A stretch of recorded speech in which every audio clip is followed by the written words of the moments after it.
le robot Baxter, ça a été un des premiers robots de type Kobo qui a été commercialisé. Ce robot vaut dans les 15 000 €. C'est un robot qui est prévu pour déplacer des charges de l'ordre de 500 grammes.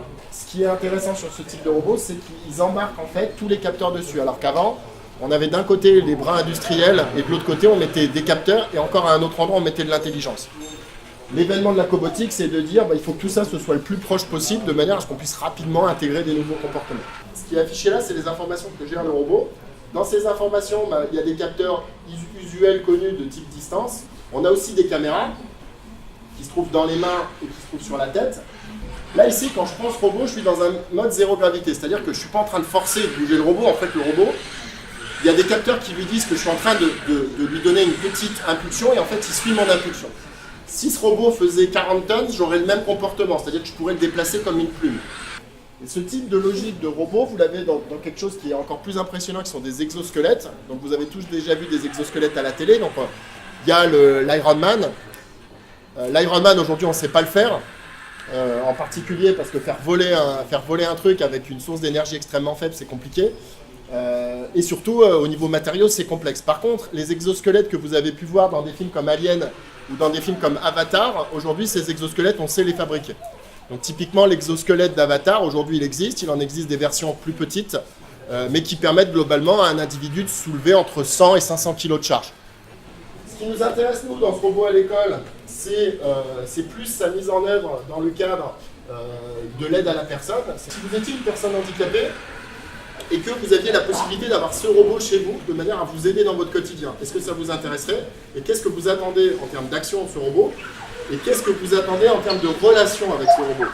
Bonjour, je m'appelle Baxter, je viens de l'école CPE Lyon. J'ai fait un jeu sur les mangas. À quel manga cette photo fait-elle référence?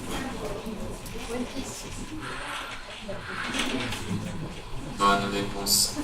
Donc là, c'est une démo qui a été faite par les étudiants de l'école. Ça leur a pris à peu près 50 heures à 3. Le nouveau challenge, c'est réellement d'avoir des robots qui soient chez nous, dans notre maison, et qui comprennent comment on vit, qui puissent nous aider et nous apporter le service dont on a besoin. Alors, à CPE Lyon, on a participé à plusieurs compétitions au niveau des professeurs et au niveau des associations étudiantes. Au niveau des professeurs, on a participé à 2 compétitions de la RoboCup. La RoboCup est une compétition internationale avec plusieurs épreuves. La plus populaire, c'est celle des robots footballeurs, donc qui s'affrontent sur un terrain comme des humains joueraient au foot. Donc, au niveau de CPE, on a participé à une compétition qui s'appelle la RoboCup at Home, donc à la maison, où le robot offre des services à la personne. Donc typiquement, on a ce robot-là qui a été conçu à cet effet et qui permet d'offrir des services comme par exemple chercher un objet dans une pièce, se localiser dans un environnement, reconnaître les personnes, interagir socialement avec elles. Typiquement, nous, ce qu'on voudrait, c'est plus tard, dans nos maisons, avoir un robot, lui dire tiens, je ne sais pas où sont mes lunettes, j'ai dû les laisser sur la table, tu peux aller les chercher. Donc, en langage naturel, dans cette compétition, on doit pouvoir comprendre l'ordre qui nous est donné, être capable de pouvoir rechercher un objet dans un environnement, le saisir et revenir l'apporter à la personne. Sachant qu'en général, quand on interagit avec l'homme, le côté certitude est relativement restreint. C'est-à-dire qu'on peut se tromper, la personne peut dire finalement, ce n'était pas là que je les avais laissés. On peut avoir l'environnement qui bouge de façon dynamique en permanence. On a un chat qui passe devant le robot. On a des choses qui traînent de partout dans l'appartement, puisqu'on est en train de ranger. Et le robot doit prendre en compte ce contexte dynamique.